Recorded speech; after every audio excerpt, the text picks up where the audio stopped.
And look at the US economy. We're loaded up with debt. We have record auto loans, record mortgage debt, record student debt, record credit card debt. The US government has record amounts of debt. Corporations are loaded up with record amounts of debt. Why do we all have so much debt? Well, because interest rates were too low. And so we had a lot of borrowing that would not have taken place if the cost of money was higher. The flip side, the savings rate is near an all-time record low.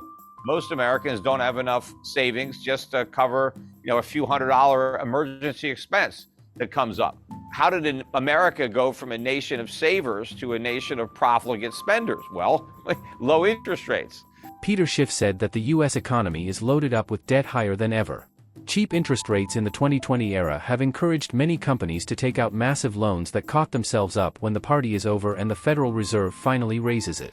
Most Americans will get wiped out because they have a ton of credit card debts, auto loans, mortgage loans, etc.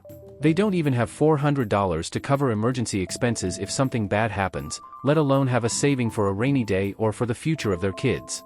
Peter Schiff warned us that the low interest rates party will be very painful once it ends.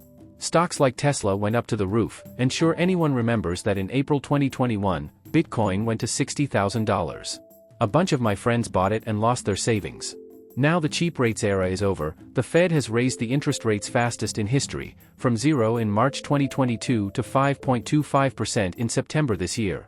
Massive layoffs are coming, unemployment will go up, and therefore the economy will slow down or maybe go into recession. So, what should you do to protect yourself? Let's hear from Peter Schiff. So had we had a market-based rate, we would have a lot more savings, a lot more economic growth and capital investment. We wouldn't be loaded up with debt, and we wouldn't have had all of these asset bubbles. That's another consequence of keeping interest rates too low. Assets are mispriced. So you get, tech stocks in the stratosphere, or, cryptocurrencies, or all kinds of crazy things happen in an environment where interest rates are too low. I mean, we saw that with the housing bubble. That wasn't an accident that bubble was inflated. The Fed lowered rates to 1%. That was an unnaturally low rate of interest, and a lot of people took advantage of that cheap money and they bought houses. And so home prices kept going up. As the Fed raises rates, people start to sober up, and and they start dumping a lot of these overpriced assets that they bought during a mania. But rates are going a lot higher over time.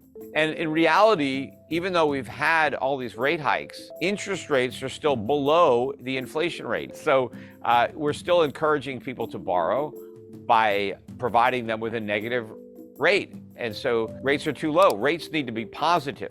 The free market would not set real interest rates negative, because nobody in their right mind is going to loan money to get back less than they loan, because all loans have a degree of risk associated with them. And you're not going to risk your money for a negative rate of return. You might as well just keep your money and at least break even, right? But of course, if there is a lot of inflation, then people will look for alternative ways to store their purchasing power, because they can't do it in the currency that's being inflated, so they'll look at alternatives. Oh, well, there are a lot of things that you can do to protect yourself and limit the damage. And yeah, you need to own assets. When you have a lot of inflation, you don't want to own debt instruments, because inflation is going to erode away the value. But you also don't want to own highly speculative companies that were bid up in price because of the 0% rate environment. So certain types of assets won't do well during inflation, and those were the ones that were already inflated. The prices were pumped up by the cheap money, and so they became very overpriced. And so as the air comes out of those bubbles, even in an inflationary environment, the price of those assets is going to fall. So you want to avoid what benefited when rates were at zero. And you want to look at different assets that will provide protection.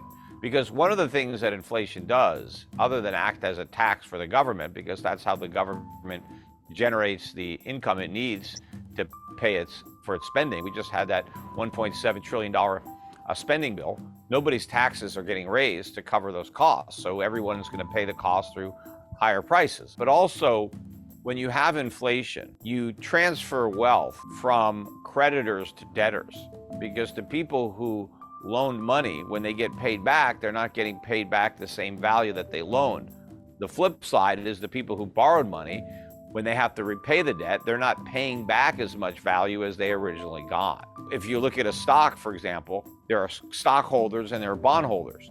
So during inflation, the bondholders lose at the stockholders gain, right? So it's the bondholders' loss is the stockholders' gain. But you don't want to buy a stock that's, 40, 50, 100 times earnings or has no earnings, because then there can be a big loss. But if you buy a real company that's trading at, 5 to 15 times earnings, somewhere in there, has a good dividend yield, they've been around, they're selling products and services that people really need to buy, and they'll keep buying them. And even if the price goes up, they'll still buy. Maybe they'll buy a little bit less, but they're going to keep on buying. They'll give up other things in order to keep buying what you've got. Those are the companies that you want to own as a way to beat inflation, to have a dividend yield that will rise as fast or faster than your cost of living. And you want to own real things. You want to own commodities. Gold is one of the commodities that people will own. It's obviously the easiest commodity to own because the storage costs are so low. You can get a lot of value in a small space compared to other commodities. So in highly inflationary times, gold is an instrument of choice, not just for individuals, but for governments. I mean, you can already see that now. Major central banks around the world have been adding to their holdings of gold, which are still relatively low compared to where those holdings have been in the past. So I think central banks still have a lot of gold to buy. But the average investor, particularly the institutions, are way underinvested in gold compared to where they would have been 30, 40 years ago. So there's a lot of room for gold to be purchased by investors, and there's not a lot of gold. So if more companies, more investors, more governments are going to want to gain or increase their exposure to gold, it's only going to be because the price goes way up. It can't happen without prices going up, because there's just not enough gold there to buy at the current price. So the price has to rise. Peter Schiff has said that two things that you can do to protect yourself are to buy value stocks and commodities, especially gold. Because the central banks around the world are massively buying it. But why you should buy it? A lot of people who hate gold say things like, gold is just a useless shiny rock because it doesn't give you any dividends and you need a place to store it. But Peter Schiff has a good logical reason for why you should buy gold. Here's why. I think that's because they recognize that we are in a inflationary environment worldwide. All the major economies, not just the United States, but the European Union, the UK, Japan, everybody has kept interest rates too low. Every government rather has run up debt, not to the degree that our government has, but they've still run it up. And there's no political courage anywhere to level with voters and deliver the bad news that, hey, we've overpromised and we've either got to cut your benefits or raise your taxes. Nobody wants to fess up. Nobody wants to default on their debt, because obviously, you don't look too good when you default. That's pretty embarrassing to have to admit that you can't pay your bills. And so everybody's going to inflate. Everyone's going to print money. And so the value of currencies is going to fall. Inflation is going to increase worldwide and persist. And I think central banks know that the dollar's days are numbered. The dollar acts as the primary reserve. If you want to know, hey, why does a particular currency have value? So, hey, why does the New Zealand dollar have value? Well, it's backed up by our reserves. What are your reserves? Well, they're US dollars. All right, well, what if the US dollar doesn't have any value? Well, then you've got nothing. You're backed by nothing.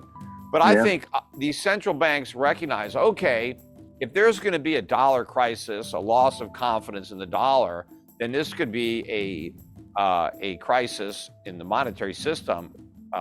So what do? How are we going to back up our currency? How are we going to convince people that there's real value here?